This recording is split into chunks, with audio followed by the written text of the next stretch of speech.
Hello friends, welcome to our YouTube channel. आज आम video Hirakud dam विषय देखवार जाऊँ।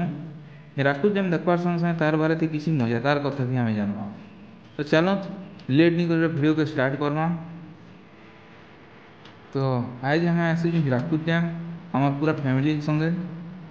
तो आम डायरेक्ट रास्ता आम जाऊँ हीराकुद डैम के जेनटा कि प्रधान पाली भीतर ढुकबे राइट साइड काटिक जीव डायरेक्ट पड़सी जेनटा कहसन राइट डाइट।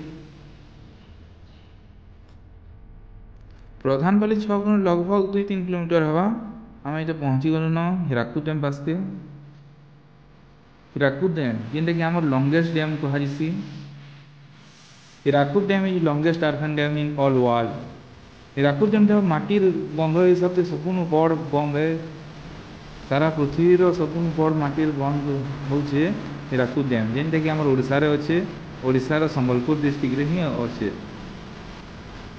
तो आम डाइक मजा नेते नेते यहाँ पहुँची गलु गांधी मीनार के। गांधी मीनार तले आम अच्छे गोटे पार्क, बहुत सुंदर पार्क। आ ऊपर हूँ गांधी मीनार। देखो से हूँ गांधी मीनार।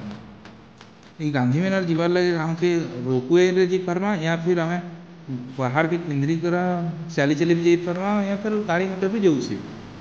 तो आम क्या करूँ आम उतरी गलु गांधी मीनार तले पार्क देखवार लगे आ रोपवे रे गांधी मीनार के जीवार जिमी भावी। यहाँ हूँ देख से रोपवे गोटे 4 जन आराम से बसी पारसन। आ पर पर्सन रेट हूँ 200 टंका रोपवे बसवार लगे।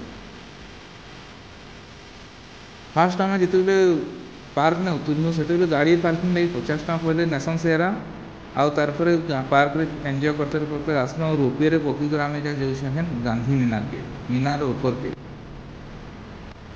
रोपवे रे जीवार बेले पार्क व्यू बहुत बढ़िया लगता, बहुत सुंदर। जेनता कि ड्रोन कैमेरा व्यू जनता बेसी सेम टू सेम पूरा एंता रोपवे रे बसबे ये बेले एंता लगुच। बहुत ही सुंदर दृश्य अच्छे जनता ले थोड़े बुली आसू गांधी मीनार। हीराकुद डैम रे दुही पहाड़ तरा तरा 2टा मीनार अच्छे। गोटे है गांधी मीनार आ गोटे हूँ नेहरू मीनार। गांधी मीनार तले पार्क अच्छे, नेहरू मीनार भी तले पार्क अच्छे किंतु एते खास पार्क नहीं न किंतु गांधी मीनार बहुत बढ़िया पार्क अच्छे। जदि आप नेहरू मीनार साइड दी जाऊँ से पाए आप बुला होकर जी से अच्छे पावर स्टेशन जेने कि हाइड्रोलिक वे रे इलेक्ट्रिसिटी बाहर करा होचे। आप जानी जानी जे कही नहीं पाना किंतु हीराकुद डैम 64टा गेट लगी है। आउ जिते हीराकुद डैम बना है से बहुत सारा गाँ से बुड़ी जाइए, बहुत मंदिर भी विलुप्त हो जाइए। आम ये पहुँची गलु गांधी मीनार ऊपर के। देखो गांधी मीनार ऊपर बहुत बढ़िया व्यू अच्छे, पूरा पार्क लेखे पूरा फूल फुटी मस्त लगुच। भी बेस्ट टाइम हूँ आसबार इनके संध्या टाइम आसबे बहुत मजा लगवा आपन के। यदि वीडियो मजा लगे तो लाइक सब्सक्राइब कर दूँ। हीराकुद डैम लगभग 25.6 या फिर 8 एंता किसी अच्छे माने 26 किलोमीटर बंद हिसाब से धरन बहुत लंबा डैम है।